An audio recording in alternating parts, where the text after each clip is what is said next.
ఈ రోజు నుంచే మిస్ వరల్డ్ పోటీలు అట్టహాసంగా ప్రారంభించేందుకు గచ్చిబౌలి స్టేడియంలో ఏర్పాట్లు. సంస్కృతి సౌందర్య మేళవింపుగా మిస్ వరల్డ్ పోటీలు.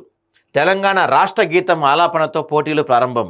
ఖండాల వారీగా తెలంగాణ జానపద గిరిజన కళారూపాల ప్రదర్శన. తెలంగాణ గ్రామీణ పల్లె జీవన ప్రతీకగా నిలిచిన ఒగ్గుడోలు కళా విన్యాసాలు. కాకతీయుల కాలం నుండి తెలంగాణ శాస్త్రీయ నృత్యరీతి ఖ్యాతి గడించిన పేరిణి నాట్య ప్రదర్శన.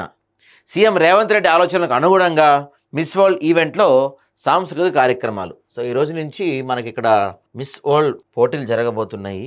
సో ప్రపంచ దేశాల నుంచి హైదరాబాద్ నగరానికి విచ్చేసిన సుందరిమణుల ఆహ్వానం కోసం రాజీవ్ గాంధీ ఇంటర్నేషనల్ ఎయిర్పోర్ట్లో ఈ నెల 3వ తారీఖు నుంచి 9వ తారీఖు వరకు కూచిపూడి, భరతనాట్యం, పేరిణి, కథక్, డప్పులు, బాజా భజంత్రీలు, మంగళ వాయిద్యాలతో కూడిన బృందాలతో స్వాగతం పలికలు ఏర్పాటు చేశారు.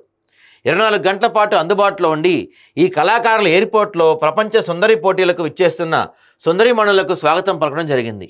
వారందరూ తెలంగాణ నేల మీద హైదరాబాద్లో వాటిల్లో మొదటి తెలంగాణ రాష్ట్ర గీత ఆలాపనతో ప్రారంభమవుతుందండి. ఇవాళ లోకకవి డాక్టర్ అందేశ్ రచించిన ఈ గీతానికి ఆస్కార్ పురస్కార గ్రహీత ఎంఎం కీరవాణి సంగీతాన్ని సమకూర్చగా ఈ పాటని ఈ ప్రపంచ సుందరి వేడుకల్లో ప్రముఖ గాయకుడు, శిక్షకుడు కోమాండూరి రామాచార్య శిష్య బృందం 50 మంది బృందంతో కలిసి ఆలపిస్తారు. సో ఈరోజు ప్రారంభంగా పోతున్న అట్టహాసంగా మన మిస్ వరల్డ్ పోటీలు. ఇదిగో కవితమ్మ చెప్తుంది చూడండి. మిస్ వరల్డ్ పోటీలు వాయిదా వేయాలంట. యుద్ధ వాతావరణంలో అందాల పోటీలు నిర్వహించడం తప్పుడు సంకేతం. ఇది ధర్మయుద్ధం. భారత్ ఎప్పుడూ తప్పు చేయదు. పరిపాలన చేత కానీ సీఎం రేవంత్ రెడ్డి రాజీనామా చేయాలి. ఏమన్నా మీకు కొంచెం మీకేం అనిపించదా అండి? ఈ టైంలో మనం రాజకీయాలు చేయకూడదు అని.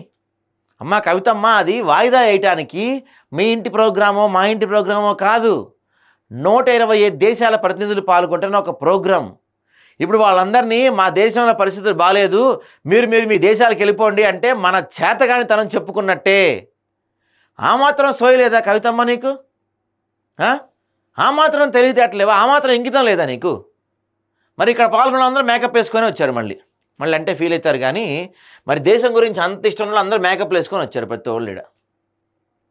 ఈ టైంలో మీరు మీ పనికి మాలిన రాజకీయాలు పక్కన పెట్టుకోండి దయచేసి.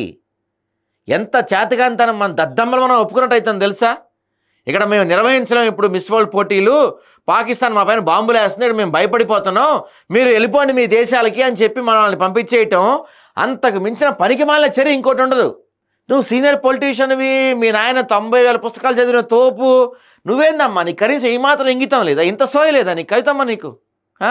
మళ్ళీ నువ్వేమన్నా నీ కార్యకలాపాలు ఆపుకున్నావా? మాదాపూర్లో ఆఫీస్ పెట్టి అక్కడ ఏం పనులు నడుపుతున్నారు చెప్పు. నువ్వు కొత్త పార్టీ పెట్టే దిశగా వెళ్తున్నావా లేదా? మరి నీ పనులు నువ్వేమన్నా ఆపుకున్నావా? మీ దందాలు మీరు కొనసాగిస్తూనే ఉన్నారు. ఇది దేశానికి సంబంధించిన విషయం. ప్రపంచవ్యాప్తంగా పరుగు పోద్ది. ఇంకా ఐపీఎల్ అన్నా మహా అయితే ఐపీఎల్లో 10 దేశాల ఆటగాళ్ళు కూడా ఉంటారో ఉండరో డౌటే. కానీ మిస్ వరల్డ్ పోటీల్లో దాదాపుగా 125 దేశాల మంది పాల్గొంటున్నారు ప్రతినిధులు. అంటే ప్రపంచవ్యాప్తంగా మన పరువు మనం తీసుకోవాలన్నమాట. ఏం మాట్లాడతారో కనీసం సోయి ఇంగితం ఉండదు అన్నమాట. ఇప్పుడు మళ్ళీ అంతటి దానికి ధర్నాలు.